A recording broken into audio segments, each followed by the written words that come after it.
Well, welcome to a new Harry's Garage video, and this video is going to just look at what is happening in today's car market here in the UK, Europe, and a little touch on what's happening in the rest of the world as well, because it's in turmoil. I have been involved within the industry for many years. I've never seen as much confusion in the market as we've got now, and the amount of sort of announcements coming from manufacturers changing direction.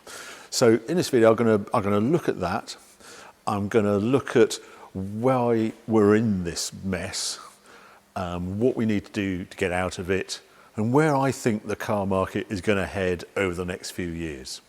So let's have a look at some of those manufacturer announcements. Well, let's kick off with Lotus. They were the first to announce. It was back in November, and they were on this path to going all electric. That's what all the publicity, all the marketing had been.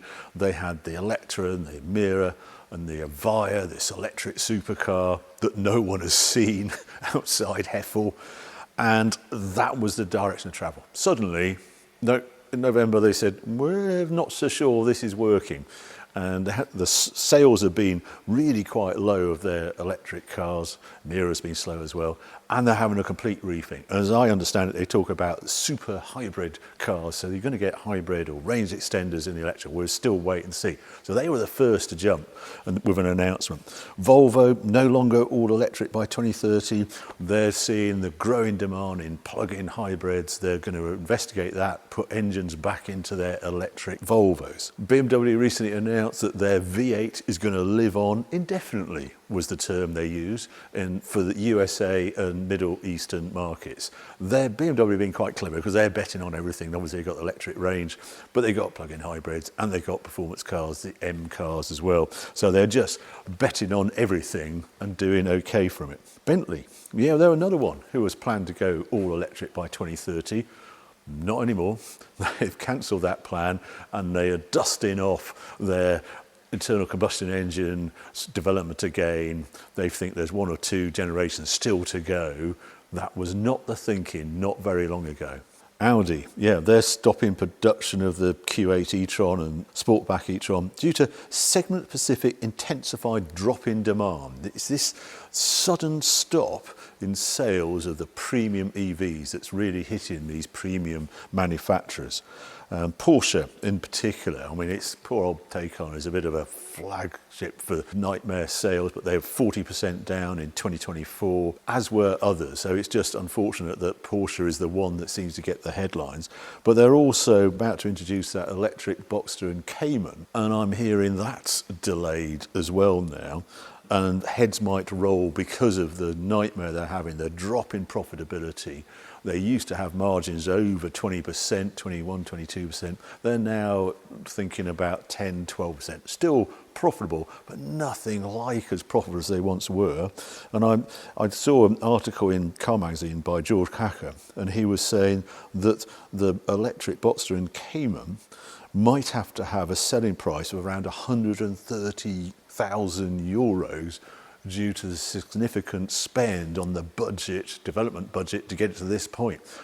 Audi have backed out. They're doing a C segment that potentially off it as well. That apparently has been knocked on the head as well. So poor Porsche having an utter nightmare because they jumped very early into electric. And then finally, Aston Martin, they're delaying their first EV by at least 3 years, 2030 at the earliest, and are going hybrid with a number of models coming.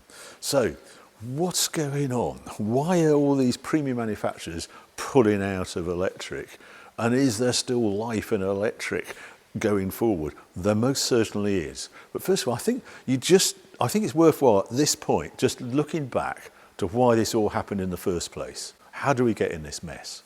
Now, a quick bit of background to how we ended up with this big electric car revolution happening.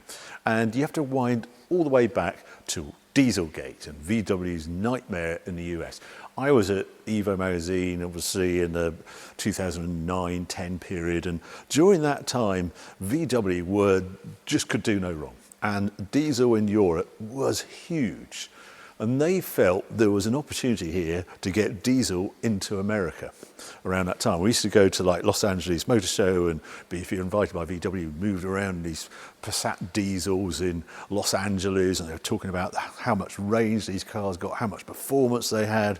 And yeah, they were really pushing to get diesel, not only in Europe, but in America as well. California, quite rightly really, looking back, said, we don't like the emissions you get from diesels.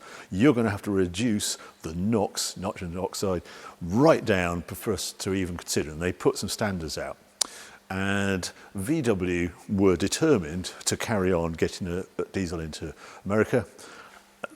AdBlue hadn't really come on the scenes. It was in the background, the engineers who was working on development and stuff.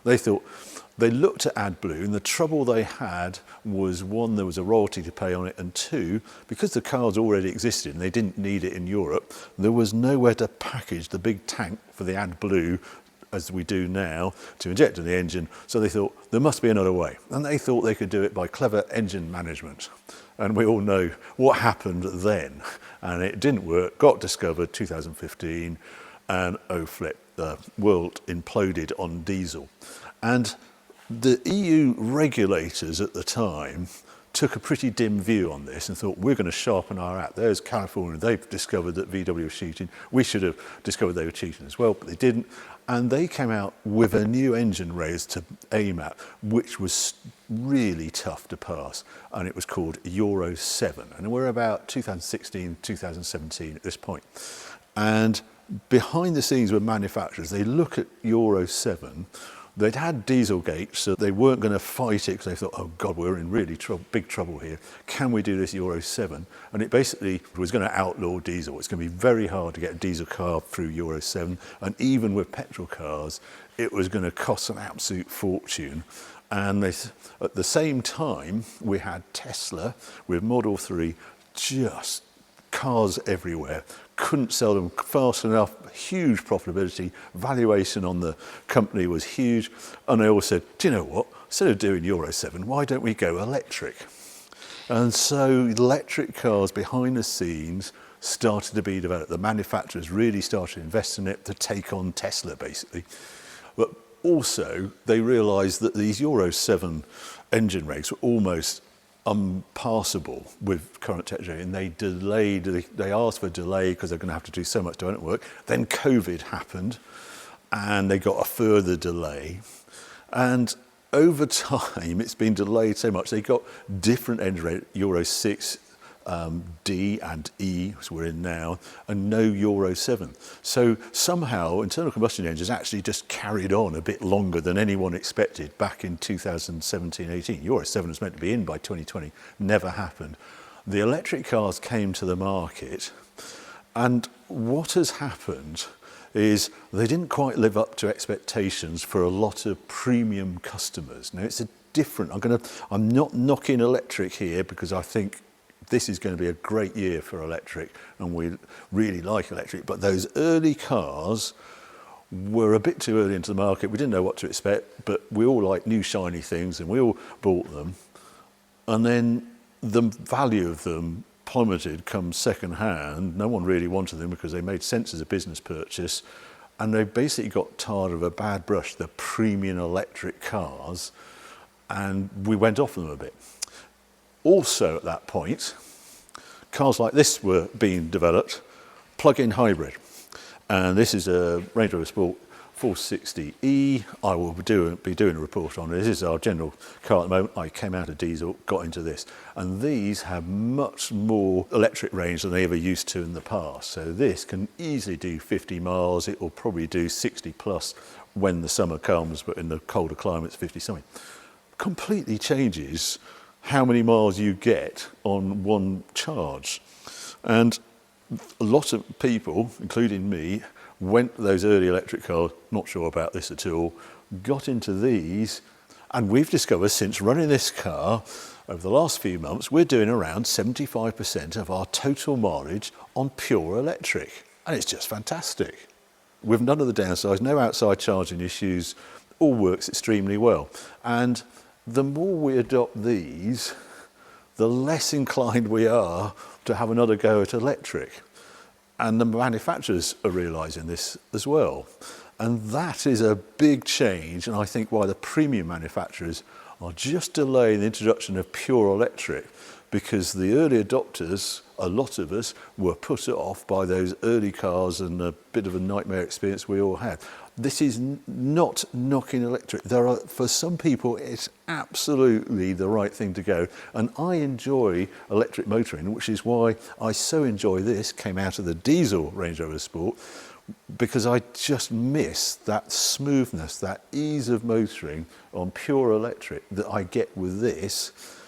And being a plug-in hybrid, I can still tow with it, I can do everything I want to, and do high mileage, and to me, it's a fantastic answer. So that is background to what happened and the reasons for this sort of delay and why people are all re-looking at their electric introduction across the range. Now, I think 2025 is not only about the big plug-in hybrids like those with increased range, I think it will also be about small cars.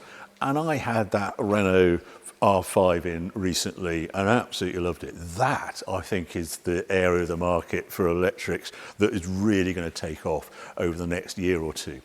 And a few of you said, well, I like the Renault R5. Well, why can't we have a proper engine in it like our Clio Trophy 2005? This car, and huge fun, 182 horsepower obviously, and you get about 40 mpg out of it. So why can't Renault just produce that? Now, it's a European market, it's not just UK, so I'm going to look at what's happening in France, and they have a tax on CO2, and they've also recently introduced a weight tax as well. Fortunately, this thing's just over a tonne, so forget about the weight of it, but the emissions on this car are 194 grams, and it was about 15,500 new in 2005, so put it in the calculator, it's £26,000. I'm going to go to euros, which will make sense in a moment. It's about 32,000 euros would be the price. How much tax do you think you would have to pay on this car if this was sitting in a Renault showroom in 2025? The answer is 70,000 euros because it's 194 grams. Is the most tax class is over 193 grand. So this is a 100,000 euro car in today's money, were Renault mad enough to put it on the forecourt. So you'd have this at 100,000 and you'd have the new Renault R5 electric sitting there for about 26,000. Which one are you going to buy? I suggest you're going to buy the electric one. So I'm afraid these cars just aren't happening ever again. Same story, I suppose, with the Jaguar. I mean, I bought the Project 8 because, being interested in what's happening in industry, I just thought they're never, ever going to produce a car like this ever again. I could see what was happening, all these Euro 6, all the catalysts, this hasn't even got particulate filters in the exhaust, it's utterly wild, and they're never going to produce cars like this again. Just like the Renault, you just couldn't, if it's been madness because of the tax situation. So you've got that car, as I say, 100,000 euros in France if you're going to buy it. If you went into your dealership and saw Range Rover, I've got another example. I think it's the D250. If you bought a Defender D250 110, they're about 65,000 in the UK. The tax on that car would also be 70,000 euros in France, but this weight tax, every kilo over 1,600 kilos, you pay a 10 euro tax on it. Every kilo over 2,100 kilos, you pay 30 euros tax on every kilo. So not only do you have the 70,000 euro CO2 tax on your Defender, you have 11,000 tax for the weight of it. So £81,000 worth of tax to pay if you want to buy a diesel D250 or petrol straight Defender. If you buy the hybrid version like this, no tax to pay, no weight penalty to pay. You can guess what everyone's buying. They're buying hybrid. And that's why, like I had that M5 in the garage recently, everybody complaining about the weight. That's crazy. That has an emissions, I think, of 37 euros. There is no tax to pay. And a lot of Europe is like that.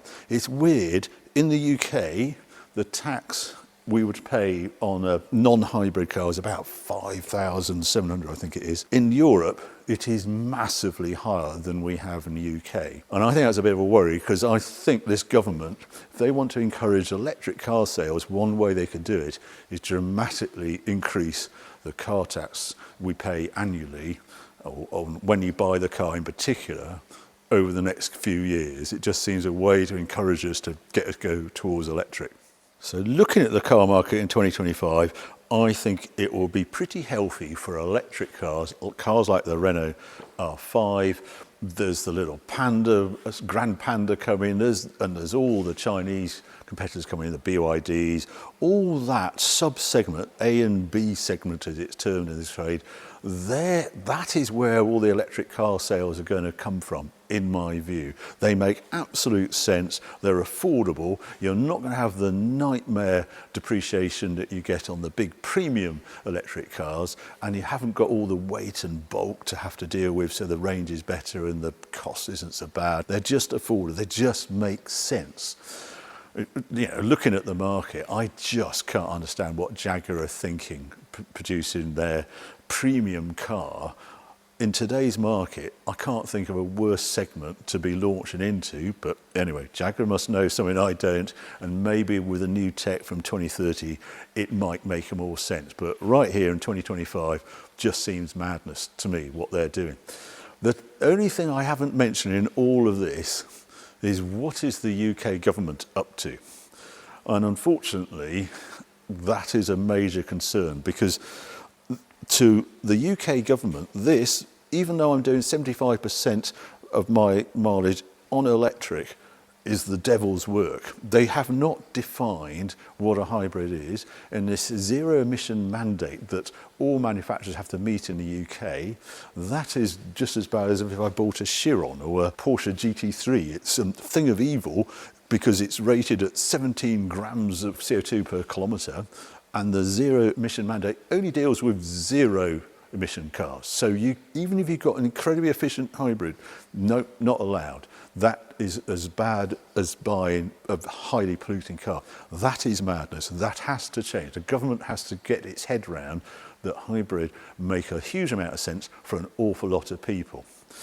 Now, the other thing that worries me is pure electric from 2030. I think at the emotional end of the market, the pure electric just doesn't do it. There is going to be an element of combustion power for a lot longer than people realise, especially from 5 years ago. You've got to remember the zero emission mandate was a Boris Johnson idea, so we're talking 2020 when that was introduced.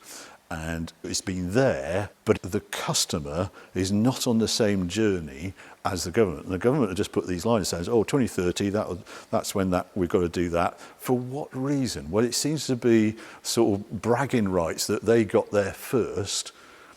It doesn't matter in the great scheme of things. We're in a global warming. The clue's in the name. It's a global issue. It's not a UK issue. And the government, I think, have got to step back and just have a reality check that we're all in this together, and being number one in this race that's killing the car industry is no good to anyone. It's going to destroy the income that you generate on the government from taxation, the employment, how many people are going to be made unemployed, just because of this race, for this arbitrary line in the sand. Utter madness. So they've got to get their head around that. And two, I don't think we're going to reach 100% electric for an awful long time. I think sales of new cars, unfortunately, are going to continue to fall. I think we're going to be slower to change our cars, but pure electric for everyone, 100%, can't see it by 2035. I think it will be 2050, that sort of date before we actually see it, because the rest of the world isn't taking part. You might have noticed there's been a change of president in the US. Just look at the change of attitude there. A huge number of countries in the world who are just not taking part. India, Far East, Japan, Americas, they're not doing it. And that is why these manufacturers are going back in internal combustion engine production, because they are world players. And concentrating on just Europe and UK, where we have these rules, it doesn't make sense for their business. And I think we've also got bioresistance because they didn't like the experience in 2020 when the early adopters. And there's a lot of people who just don't like being told what to do when they know it doesn't make sense. If you've got Germany and it's quite dirty electricity they produce, and when they all go to electric for CO2, hang on a minute, and we're killing our car industry, that is going to change. So I think we're going to see change both in regulations, both in Europe and hopefully in the UK. And there is this consultation going on at the moment that ends at the end of this month with the industry saying this doesn't work. We are not on the same journey as the customer. Something has to change. I do hope they make sense of that and they actually have a reality check and realise that electric is not for everyone. It's a bit like, you're never going to get the whole country to go vegetarian because we don't want meat production because it produces methane. Just isn't going to happen. So I think the same thing in the car industry. Electric is not for everyone, but it's really good on those small cars. One other thing, actually, just with the Chinese manufacturers coming in, they can sell their cars cheap, but they can, because they've got a credit, if you like, they've sold one electric car, and they're a pure electric manufacturer, they'll be able to sell that credit to manufacturers who aren't hitting their zero emission mandate, and that is worth a lot more than probably the margin they get on selling a car. It's how Tesla make a lot of money in the UK by, I understand, selling to companies like Jaguar Land Rover so they can sell V8 Range Rovers and things and be able to meet their zero emission mandate by doing that. Those Chinese manufacturers are very clever. They know that too, and they'll get £4,000 or £5,000 for selling one electric car in the UK. Anyway, that's all for the future. There you are, a little debrief into what is happening in the car market. I hope you enjoyed that. If you did, well, keep watching, keep subscribing. More videos coming along very soon.